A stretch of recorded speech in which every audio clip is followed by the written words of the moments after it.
So functions in Python are just like functions in any other programming language, as we just saw. There are two broad types of functions. We have built-in functions and user-defined functions. Built-in functions are inbuilt into Python and they're extremely useful, as we'll see a little later. User-defined functions, on the other hand, are defined by the programmer and they can be used for different purposes as compared to built-in functions. We'll see a few examples of each of them so that we have a better understanding of these concepts. So let's look at some very simple built-in functions at the outset. So we have a function called ABS, which basically returns the absolute value of a number. So if you have a value of minus 100 assigned to a variable num, and if you say ABS num, it basically returns a value of 100 to you. Now, absolute value, as some of you may know, is basically if I have a value of minus 3.2, it will convert that into plus 3.2. Absolute value converts all negative numbers to positive numbers. And if you have a positive number, it will just return the same number. That's what an absolute value function in mathematics does, right? So now there is another function called all. This is sometimes very useful. So let's see what the description says. The all function returns true if all the elements in an iterable are true. Now, what does this iterable mean? Iterable basically refers to any data structure that we have on which we can iterate. So for example, take a list, right? Take a list. Imagine if I have these 4 elements in a list. I can iterate through this list. Iterate basically, think of it like this. Can you run a for loop by accessing each element one after the other? This is a list, right? This is a list. Such data structures are said to be iterable. Similarly, if you take a tuple, suppose if I have a tuple like this, right?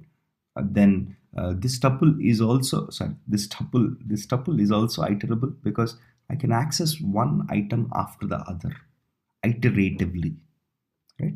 So anywhere I use the word iterable, it basically means a data structure whose elements I can iterate one after the other. Typically, I'm mostly referring to data structures like lists and tuples. Okay. Okay. So let's look at this example. So what is it saying? What does the function all do? The function all returns true if all the elements in an iterable.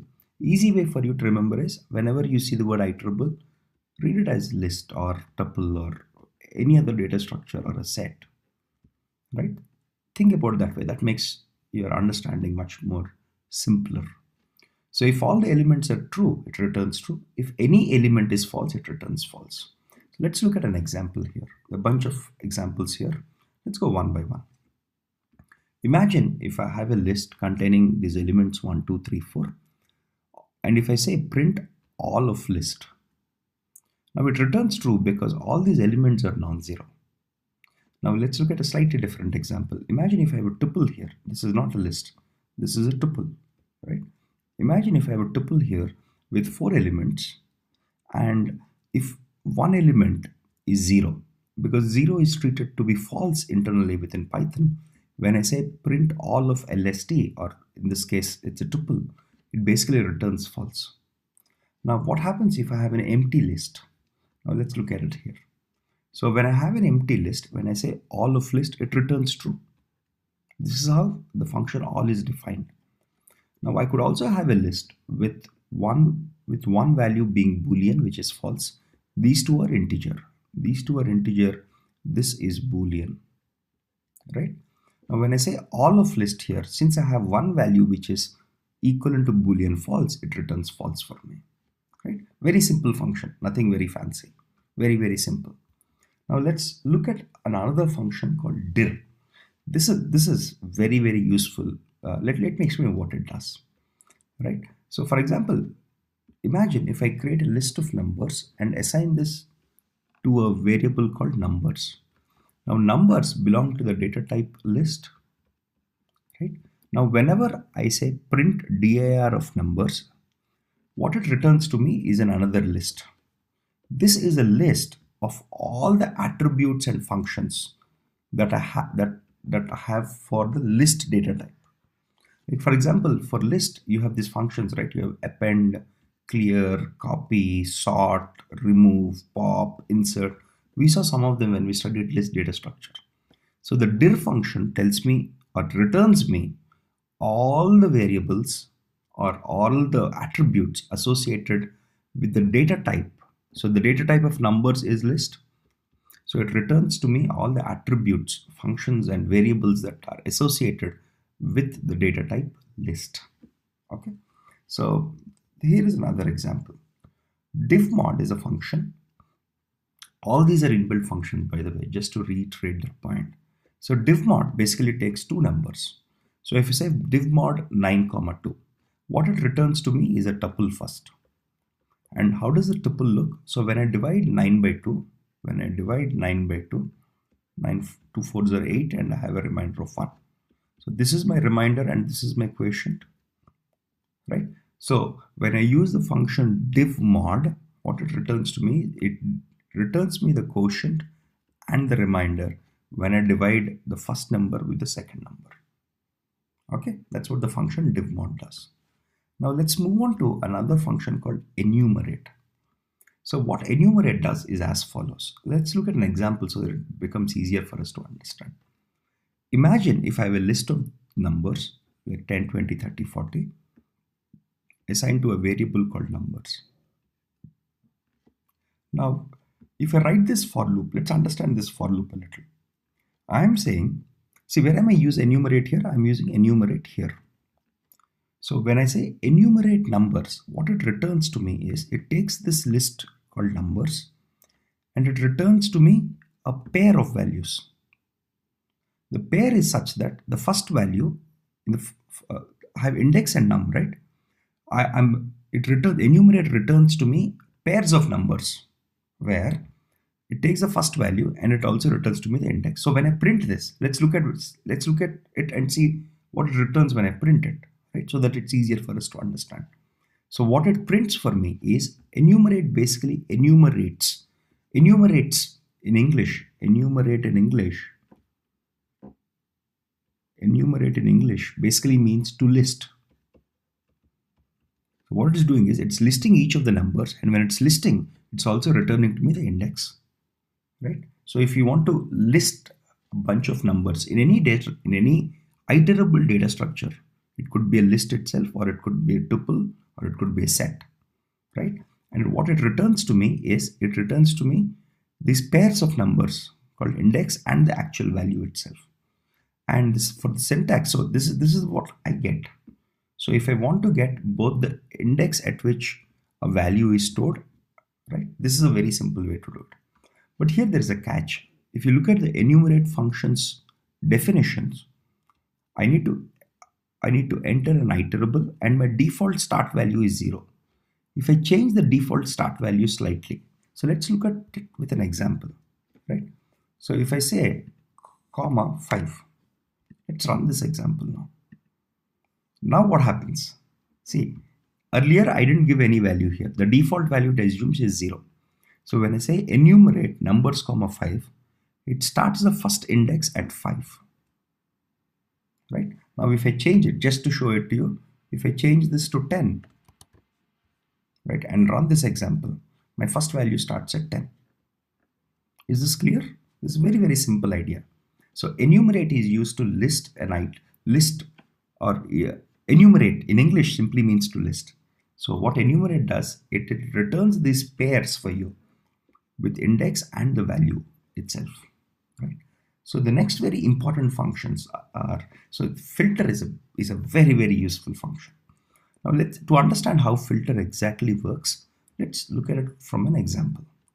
So imagine if I write a function called find positive number, right? And if I input a value to it, it returns the same number, right? It returns the same number if that num, it returns num if num is greater than 0, or else it doesn't return anything, right? So this is important. So what it does is if you input a positive number, it returns the number, or else it returns nothing. Now let's look at it this way. Imagine, so you understood this function, right? Very simple function here. Now let's imagine that I'm creating a list. So when I say range -10 to +10, and when I'm trying to print this, what it creates is this. I'm creating a list of numbers in the range of -10 to +10. Okay, I have values from -10 to up to 9. Right? I have a list of numbers here in this range. So of course, all these are negative numbers, right? 0 is neither negative nor positive, and these are all positive numbers, right? Now, this is where the function filter is extremely useful. Let's look at what it does. Here I'm using the function filter. For the function filter, the first value I'm giving is a function. This is the name of a function. This is the name of a function. And this is a list, right? This list is nothing but, this numbers list is nothing but this list from -10 to +9, right? What about the name of the function? We just defined this function, which is find positive number, which returns the number if it is greater than 0, or else it doesn't return anything.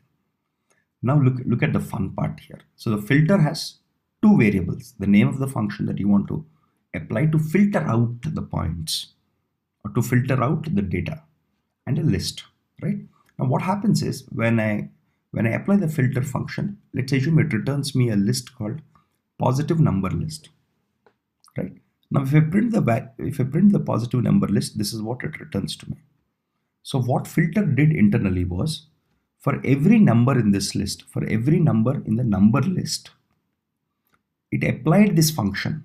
It simply applied this function, and wherever the function returned the value, it kept it in the new list. Wherever it didn't return, it just discarded it, right? So this is extremely useful. So this function is called filter because this function, if you have a larger list, let's say you have a list A, and you want to apply a function through which you want to filter out a bunch of points, right? If you want to filter out a bunch of points from your larger list and create a new list, filter is the function to use, as you just saw. Play with this example, and you could also change this function here so that you understand the function filter much better. It's used extensively in data science because you always want to operate on lists like this.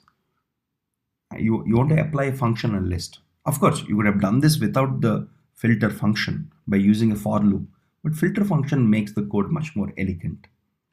Okay, so this is about simplicity of code. Of course, we can do it with a simple for loop without doubt, but this is more beautiful because the language provides it for us. Now there is a function called isInstance. So what isInstance does is, suppose imagine if I've created a variable called LST, which is a list of 1, 2, 3, 4. Now if I say print isInstance of the variable name, and this is the data type, right? So what it tells me, what I'm asking here is LST a variable of type list or not, for which it returns true. Now let's now create a tuple T. Say 1, 2, 3, 4, it's a tuple. Remember, this is a tuple, right? Now when I say isInstance T list, of course T is a tuple, not a list. So when I say this, it returns false. So isInstance is used to find out whether a variable belongs to a specific type of class or data type. Okay. Next comes a class of very, very useful and interesting data types. Not data types, inbuilt functions. Map. These are some of my favorite functions. You have functions like map and reduce, which are super useful. Let's look at these examples. I've used map, filter, and reduce a lot in data science, as you'll see later. The map function, again, is a very elegant function. So imagine, let's take a simple example. Imagine I have a list of numbers 1, 2, 3, 4. And imagine for each of these numbers, I want to compute the square of these numbers, right? So I want to finally get a list which is 1 square, which is 1, 2 square, which is 4, 3 square, which is 9, and 4 square, which is 16. Imagine this is what I want to do, right? How do I do it? I can create, this is the classical way of doing it. This is the old way of doing it, right? Without using our map function. Okay, what I do, I create a new list called squared. For num in numbers, I just say square.append num power 2. So this double star is basically means num power 2. This is what it means, right? This is the old way. And then I say print squared and I get the value. This is the old way of doing it. Is there a more elegant way? See, what am I doing here? I'm taking each element of the list and I'm using a for loop to achieve the task that I want to do. This is perfectly all right. But map makes it much more elegant and simple and without having to write the for loops. Now let's look at it. So I have the same function I have the same variable numbers. Here I'm defining a function. I'm defining a function called power of 2 that given a number, it returns the square of the number. So this function returns square of a number. It returns the square of a number. Now, without having to write the for loop, you can just compute your new variable called squared, which has the squares of all of these numbers using one line of code. This is the elegance of map. So it works like this. I say map. This is the function name. This is the function name that I want to apply to each of the values in this list. So here I have a list, right? So what I want to do here is I want to apply this function to each of the values in this list. And the output, I want to convert it back to a list. Right? This is very, very simple. The first thing is basically the function that I want to apply to each of the elements. I want to apply this function to each of the elements, in this list. And whatever it returns, that's what map does. What does filter do? Filter applies the same. Filter also behaves very similarly. It applies this function to each element in the list, and wherever it returns false, it just discards that element. So filter is in a way taking a subset of your list or any iterable element, iterable data structure, and creating a new list. Here it's applying this function to the list that you gave, and it's returning a new list. Right? Very, very useful. So you will use filter and map a lot. Similarly, there is a reduce function here. Right? Reduce is also very, very useful. So let's look at an example just to understand. Imagine I have a list of numbers 1, 2, 3, 4, and I want to find the product of all the elements in the list. How do I do it? I create a new variable called product, give it a value of 1, then use a simple for loop. I'm just using a simple for loop and I'm saying for number in list, product equals to product multiplied by number. And when I print product, I get 24, which is the product of all these numbers. This is a classical way of doing it without using reduce. Now let's see how to do the same thing while using reduce. Unfortunately, the reduce function used to be inbuilt in Python 2. In Python 3, it's not readily available, so you need to import it. It's available, so you can just import reduce using this. You can say from function tools, right? Func tools, import reduce. This will help you import this function. Okay. Now, the way I do it is this. I first define a function called multiply. Given two numbers, it will just return the multiplication output. Now, the reduce function works like this. You have the function name and you have a list. Now what it does is, so let's look at it. Okay. What it does is, it will first apply this function on consequent elements. It will first multiply these two. What does that return? That returns 2 now. Now on this 2, it will now apply it with this function. It will apply the function multiply with 3. What does that return? 6. Now it will apply this function multiply between 6 and 4. What does that return? 24. That's what it finally returns at the end of it. So unlike map, which operates on each element individually, remember map and filter apply the function on each element individually, right? But reduce operates differently. Reduce basically applies the function from one element to other element consecutively. Okay, so what it does is it applies a rolling computation. It applies something called a rolling computation.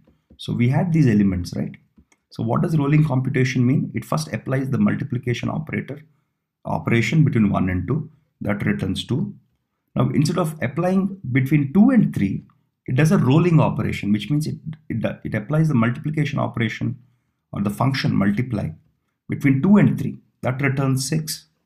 Now instead of operating on 3 as a rolling computation, it operates on 6. And now when I multiply 6 and 4, I get 24.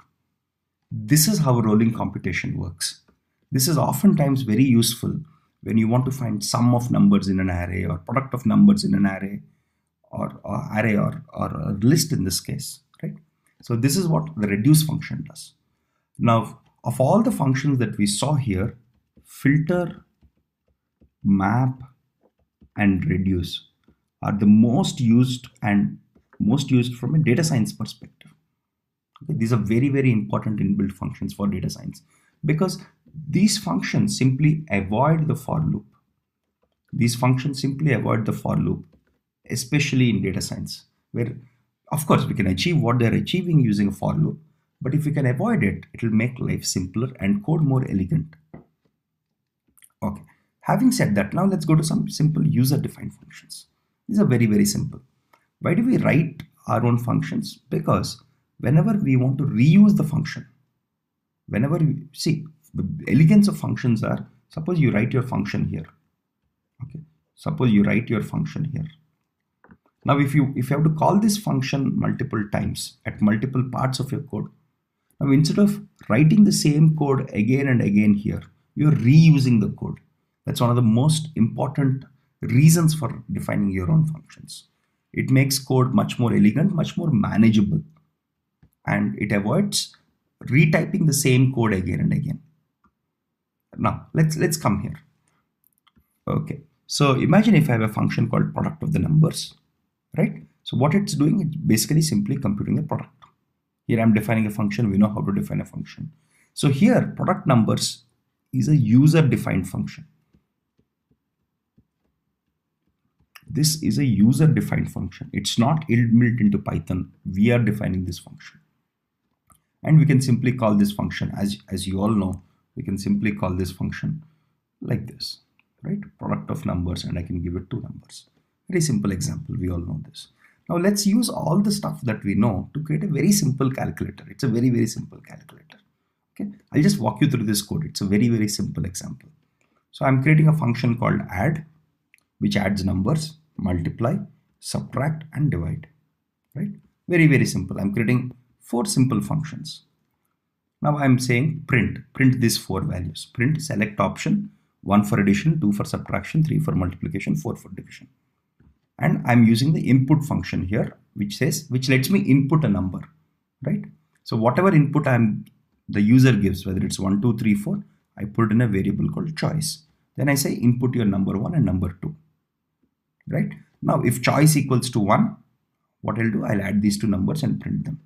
I'm using the add function here. If choice equals to 2, I subtract. If choice equals to 3, multiply. If choice equals to 4, divide. Otherwise, else, I just say invalid choice. Very, very simple code. We can just run this right now. It's like straightforward. So if I say, let's say I want to do multiplication.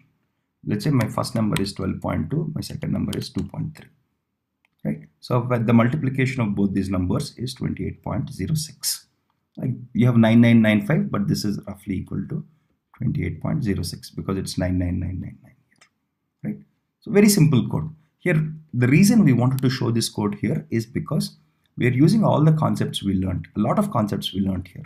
So we are using the if else, we are getting input using the function input, and we are defining our own user defined functions, which are addition, multiplication, subtraction, division.